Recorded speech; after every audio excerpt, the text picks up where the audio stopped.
There's this really beautiful edge featuring little petals or drops that hang off of your work. On this video, I'm going to teach you how to do the Snowdrop Picots edging. I'll be using a 4mm hook and some acrylic yarn size 4. Okay, so for this design, we're actually going to work it lengthwise, meaning we're going to create the width of the edge first and then the length that you need for the entirety of the edge. We're going to begin with a chain 4. So 1, 2, 3, 4. This chain 4 counts as a double crochet and a chain 1. Now we're going to move on to row 1. For row 1, you're going to work 2 double crochets into the first of these chains. So the very first chain here, you're going to work 2 double crochets. That is 1 and 2. Now you want to chain 2 and do 3 double crochets into that same chain. So into the same chain, you do 3 double crochets. That's 1, 2, and 3. This here is the end of row 1. For row 2, you're going to start with a chain 8. So 1, 2, 3, 4, 5, 6, 7, and 8. And we're going to do a slip stitch to the 6th chain from the hook. So you count downwards 1, 2, 3, 4, 5, 6 into that 6th chain, a slip stitch. Now you're going to chain 7. 1, 2, 3, 4, 5, 6, and 7. And you want to do a slip stitch into the same chain that you slip stitched to before. So into that same chain, a slip stitch. And now you want to chain 5 and do a slip stitch to that same chain as before, as the previous slip stitch. Now we want to chain 2, 1 and 2. And now we want to go back. So this is the front side, like the front of your work. You want to kind of flip it because you're working on the second row. So you should be facing the wrong side of the work. And now you're going to do 3 double crochets into the chain 2 space.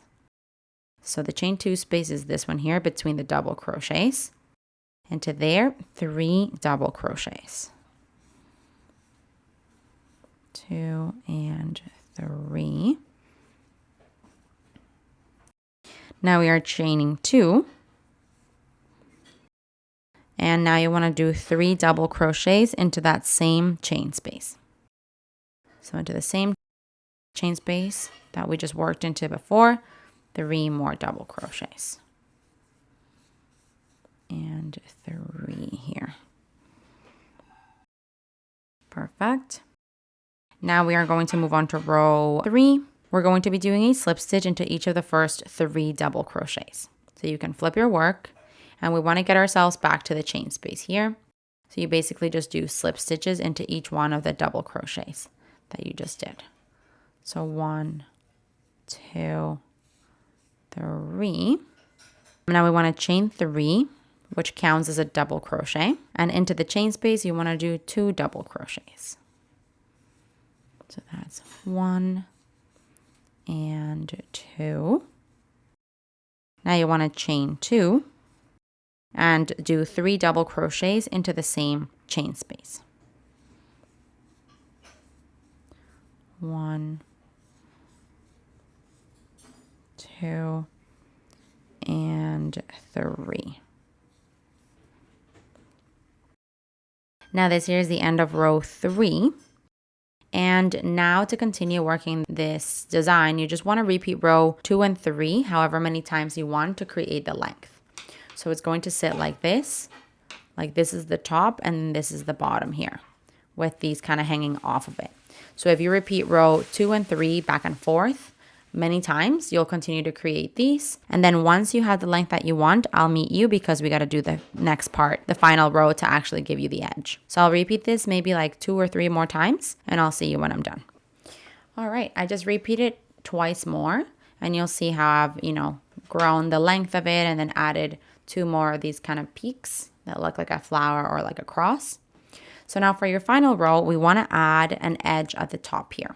So we're not going to turn our work like we normally would. We're just going to turn it this way. So the front of the work is facing you, and we're going to work along this side here. So we're going to start with the chain 3. And then you want to do a single crochet into the turning chain of the next fan. So it's this one here. You've got the 2 double crochets and the turning chain. So into the top of the turning chain, insert your hook and do a single crochet. Now you can chain 3 and then find the next turning chain, which is up here, and into the top of it, insert your hook and do a single crochet. And this is what's going to give you that edge, like the top of the edge. Chain 3, find the next top of the turning chain, single crochet, chain 3, next top of the turning chain, single crochet, chain 3, and then this would be my last one. If you have more to go, then you go ahead and do that, but this is what you're going to be able to connect to your project. So then you can go ahead and cut off your yarn and thread your ends through. Okay, here we have it. Look how cute this is. This is so pretty. It gets you those groups that kind of also look like flowers at the top, and then these 3 petals hanging off. It's called Snowdrop Picots, but I'm seeing flowers. Super pretty, quite simple to make, and it's cool that you can make it as big as you want on the go. Like, you don't have to decide the length of it right away. I love this design. Super pretty. Hey, while you're at it, why don't you just subscribe to my channel? Just do it. Just do it.